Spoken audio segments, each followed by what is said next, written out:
Bonjour à toutes et à tous, bienvenue dans votre émission À cœur ouvert. Dans quelques instants, j'aurai le plaisir de recevoir Reggie. Il est coureur professionnel de marathon. Il sera parmi nous afin de nous parler de son expérience. Donc ne bougez surtout pas et à tout de suite.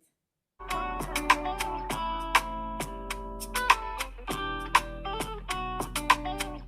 te souhaite le bienvenue sur le plateau. Merci. Comment Merci tu beaucoup. vas? Moi, je vais très bien. Et toi? C'est avec un immense plaisir que je te reçois Merci. aujourd'hui. Et merci de me recevoir. C'est un honneur de venir Oui. et partager Oui. tout ça, ma passion avec toi, la communauté. Merci beaucoup. C'est grâce, moi je dis souvent, c'est grâce aux gens comme toi qu'on dit que la Suisse a du talent. Hein. Écoute, on essaie, hein, oui, tu vois. Oui. Donc, on essaie de partager un maximum, de motiver les entourages. Oui, tout à fait.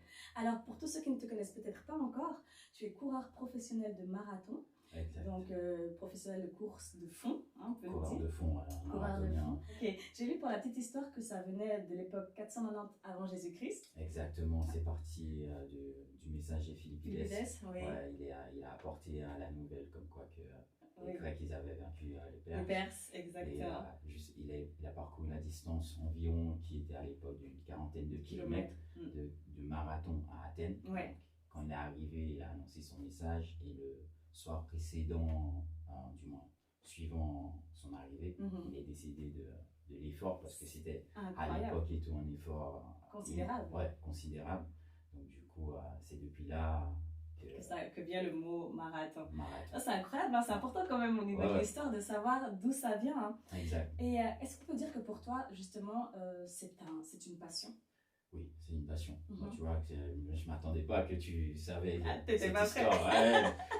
J'allais l'amener cette histoire et tout, mais je ne savais pas que tu connaissais et tout. Tu vois, parce qu'il y a plein de coureurs et tout qui font cette distance et qui forcément qui connaissent pas cette histoire derrière et tout. Et moi, je me suis intéressé le fait de, tu vois, et de partager tout ça et tout. Et ouais, c'est juste incroyable. Et c'est ça qui enrichit encore plus. Tu vois. Exactement. Tu fais ça exactement depuis combien de temps alors? Là, le marathon, je me suis mis dans cette distance depuis 2017. Ok. Ouais.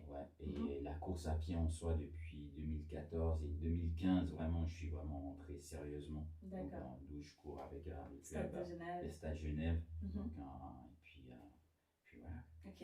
Et comment tu t'es dit à un moment donné, allez, let's go, je vais faire de ce sport-là ma passion en fait? Comment ça t'est venu? En fait, tout est parti quand je suis parti en Suisse alémanique pour le séjour linguistique où je suis resté 1 année et demie.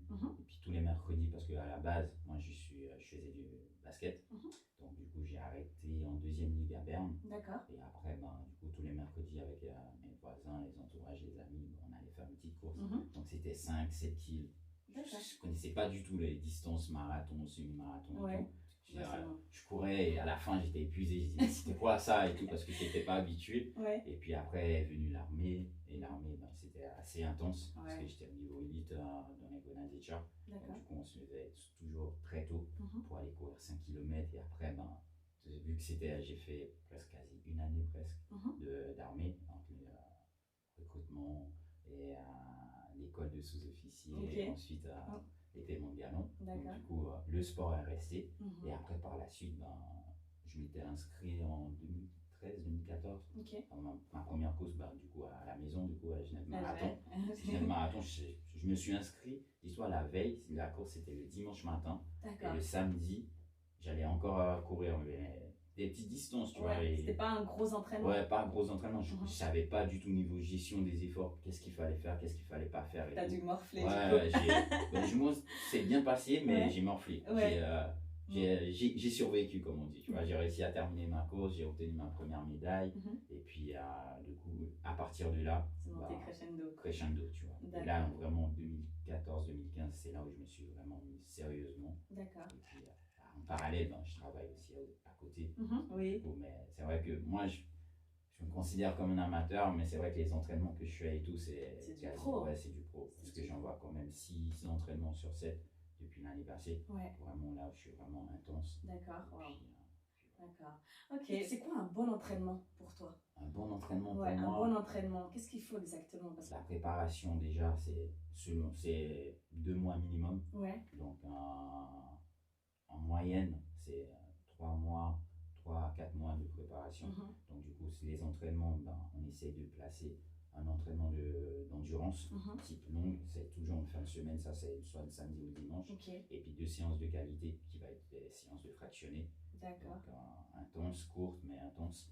Et puis on essaye aussi de placer aussi dans chaque entraînement l'échauffement. Ça c'est très important, on a tendance à négliger, mais 5 km d'échauffement, 20 à 30 minutes, ça correspond, donc du coup c'est très très important. Et bah après il y a l'alimentation aussi qui joue un rôle. Hein. Il y a l'alimentation, mais je vais pas te cacher que moi je suis pas, moi dû ma morphologie.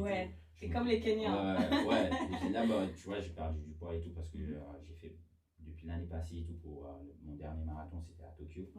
J'ai perdu 3-4 kilos quand même. Donc du coup l'alimentation, par contre ce qui est très important, ce que règle d'or pour moi, c'est de manger beaucoup de féculents, les légumes, les pâtes, le riz, tout ça c'est la base d'un coureur, je dirais, tu vois. Après diversifier entre la viande, du poulet, du blanc de poulet, tout ça, ou du poisson. D'accord. Mais t'es pas strict si tu as un coach qui regarde tout, etc., comme les boxeurs par exemple? Au niveau de l'alimentation? Non, je ne mets pas de frein, tu vois, parce que avant tout, pour moi, la course à pied, comme je dis à tout le monde, tu vois, c'est un plaisir. C'est un plaisir, tu vois, j'ai pas commencé à me mettre des freins sur ça et après, tu te sens obligé, forcé, non. Ça devient plus pareil. Ça devient plus pareil. D'accord, ok. Moi, lever, aller courir et tout, tu vois, des fois, j'envoie des séances à 5h du mat, tout comme je peux envoyer des séances à 23h. Ok, t'es libre, t'es free. Ouais, exactement. D'accord, ok. Et d'ailleurs, tu as parlé du marathon de Tokyo, je voulais justement y revenir. Tu l'as couru en moins de 3 heures. En moins de 3 heures. Alors, raconte-nous, hein, je pense que c'est un de tes plus beaux goals là. Ouais, c'était un de mes objectifs depuis longtemps. Mon rêve jusqu'à maintenant, c'était de courir un marathon en dessous de 3 heures parce qu'il n'y a pas beaucoup de monde. C'est vrai, à titre de représentatif, c'est 3-4% mondiaux qui sont capables de le faire. C'est incroyable. Et puis, donc, du coup, j'ai réussi à le faire. Et si avec tout ça, tu ne te considères pas comme un professionnel, moi, je ne vois pas. Après, c'est comme tu sais, il y a l'expression qui dit tout vient à point à ceux à qui c'est attendre. Mais moi, je le dis autrement. Je dis juste que le messager qui devait rapporter cette citation, elle a mal été traduite. Tu vois. C'est tout vient à point à ceux qui se donnent les moyens. Tu vois. Parce que tu donnes les moyens et tu arrives à ton but. Tu vois. Parce que là, avant Tokyo, j'ai fait quand même 4 marathons avant. Je ne considère pas ça comme des échecs, mais juste une étape où j'ai appris. J'ai encore plus appris sur moi-même, dû par les entraînements, par les compétitions également, tu vois. Et en arrivant à Tokyo, je savais que je valais les moins de 3 heures, mais je ne saurais pas dire combien, tu vois. Et d'où le marathon de Tokyo, du premier kilomètre jusqu'au dernier, c'était un rêve, quoi. Tu vois, même quand je suis passé à la moitié, du coup, le semi-marathon, encore bien. J'étais bien. Je regarde le chrono, je me suis fait peur moi-même. Je me dis, mais attends, je suis beaucoup trop rapide. Qu'est-ce qui se passe? Et puis, tu vois, je suis passé à 1,24. Et puis, alors qu'il y a 3 ans en arrière, faire 1,24 sur un semi, c'était un rêve. Parce que je faisais du 1,40, 1,38, tu vois. Et puis là, maintenant, je fais ça en entraînement. Et c'est ça où c'est encore plus de plaisir parce que tu te dis, en fait, ton objectif que tu avais hier, ça devient des entraînements aujourd'hui. Et c'est ça qui est beau dans cette course à pied parce que, tu vois, là, j'ai réussi l'exploit de courir en dessous de 3 heures. Peut-être, je sais pas, tu vois, mais mon prochain marathon, je vais encore aller chercher plus loin. Et puis, les entraînements que l'année passée, c'était de dire, ah ouais, c'est aller chercher ces 3 heures, chercher ces 3 heures. Maintenant, j'ai tapé peut-être en entraînement 2h50, 2h55 en entraînement sur une distance de marathon, alors que hier c'était mon objectif. D'ailleurs, tu as une citation que tu dis souvent, là c'est toujours plus, jamais moins. Ouais, toujours plus, jamais moins. Tu vois, donc toujours faire un petit peu plus que ce que tu as fait hier ou aujourd'hui. Et step by step. Tu vois. Ok. Et puis le stade de Genève, je suppose qu'ils étaient trop fiers de toi. Oui. Comment ça s'est passé? En fait, si tu veux, moi je m'entraîne aussi avec le stade Genève une fois par semaine. Parce que du fait que je travaille à côté, j'essaie de pallier quand je peux, parce que c'est pas toujours facile. Et j'ai aussi mon coach que j'ai depuis l'année passée, qui s'appelle Julien Lyon. Donc lui, il est au Kenya. Lui, il me suit à distance. Et puis c'est avec lui que j'ai préparé le marathon de Tokyo. D'accord. Donc, c'est d'où les entraînements, tu vois.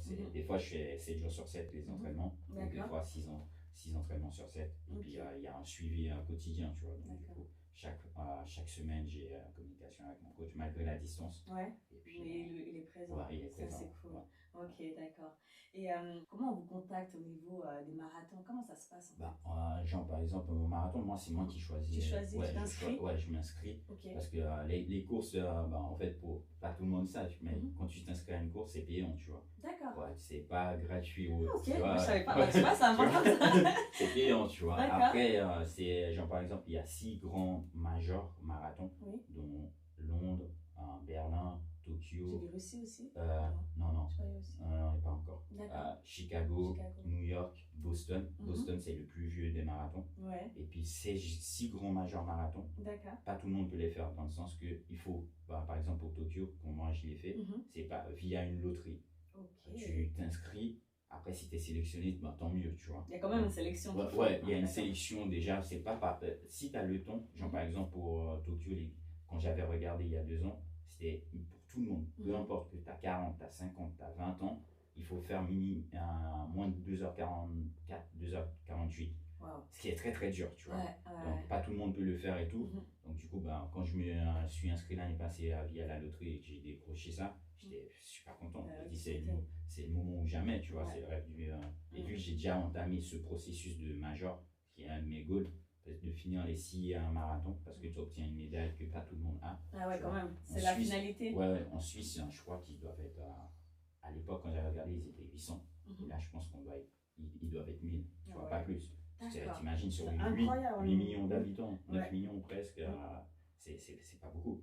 Et dans le monde, il y a 150 000 finishers qui ont cette médaille, pour te dire. C'est incroyable. Après, c'est un projet. C'est un projet qui prend du temps. Il y en a qui arrivent vite, au bout de 2 ans, 2-3 ans, mais tu vois, parce que ça aussi te pousse à voyager. Oui, c'est ce que j'allais dire, tu fais des rencontres. Voilà, exact, tu vois. Moi, j'ai déjà fait Berlin, c'était mon premier. Après, j'ai fait un Chicago. Ok. Et puis là, je dois faire à New York cette année, peut-être, mais c'est pas sûr.